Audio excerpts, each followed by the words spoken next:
notre survie, nous avons intérêt à produire nous-mêmes tout ce dont nous avons besoin. Déjà que cette année a été pluvieuse et assez, on peut dire assez riche en tout cas en pluie. Donc on escompte en tout cas avoir une production suffisamment importante pour dégager un surplus qui peut éventuellement, si le travail continue, en tout cas à mobiliser suffisamment de ressources pour pouvoir financer d'autres secteurs comme le secteur industriel, le secteur de la manufacture. Et on voit déjà quelques unités industrielles s'ouvrir par-ci par-là, à Niamey comme dans le reste du pays.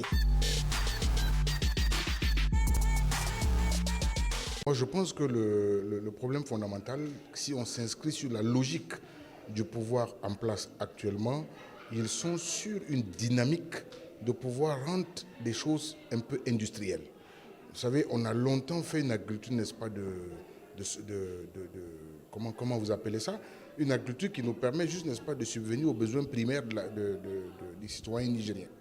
Alors qu'aujourd'hui, on a suffisamment de terres, on a suffisamment d'espace, mais on n'a pas la main-d'œuvre qualifiée pour la faire. Moi, je le dis clairement, il faut que de manière claire, si l'État voudrait qu'on aille vers une autosuffisance alimentaire, c'est de permettre aux citoyens nigériens de comprendre qu'il est le seul patron de son destin, qu'il doit retrousser ses manches, rentrer dans l'agriculture et faire de cette agriculture, n'est-ce pas, une activité comme toute autre activité, n'est-ce pas, qu'on peut faire pour l'accroissement, n'est-ce pas, de l'économie d'un pays. Et je suis convaincu d'une chose, c'est que le jeune Nigérien, quand il est clairement accepté et déterminé qu'il peut réussir, il le fera librement.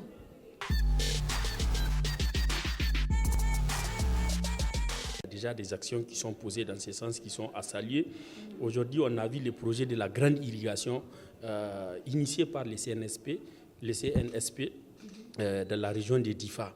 Donc on a vu ce projet de la région des Enders. Et pourquoi pas à Niamey, à Tillabéri. Nous avons 1 267 000 km². Il est inadmissible qu'on nous dise que pour les minimums vital, nous avons besoin du Bénin ou du Togo ou du Burkina Faso pour survivre. C'est une aberration. Je pense que le CNSP doit remettre les Nigériens au travail. Il faut encourager les projets de la grande irrigation. Il ne faut pas que ce soit les projets de l'État qu'on a vus où on fait les boucans et après, il n'y a pas de suite. Il faut qu'il y ait une suite. Nous encourageons la bonne volonté du CNSP et nous pensons que les autorités au sommet de l'État doivent exiger un résultat. Ils ont donné des moyens, des milliards ont été investis par exemple à Difa. Nous voudrons avoir un résultat. Nous voudrons avoir un résultat. Le résultat, c'est quoi? C'est les milliers de tonnes, par exemple, en production risicole qu'on attend. Nous voudrons avoir ces résultats. Il faut faire les mêmes investissements, par exemple, à Agadez, où on peut faire la culture de pommes de terre, et à Maradi, à Zender, à Tawa, à Dosso, et même à Niamey. Donc, à Niamey, nous avons le fleuve. Regardez comment le fleuve traverse quand même le Niger, Tillabéri, tout ça là. Qu'on dise que nous ne parvenons pas à produire nous-mêmes les riz que nous consommons, je pense que c'est une aberration.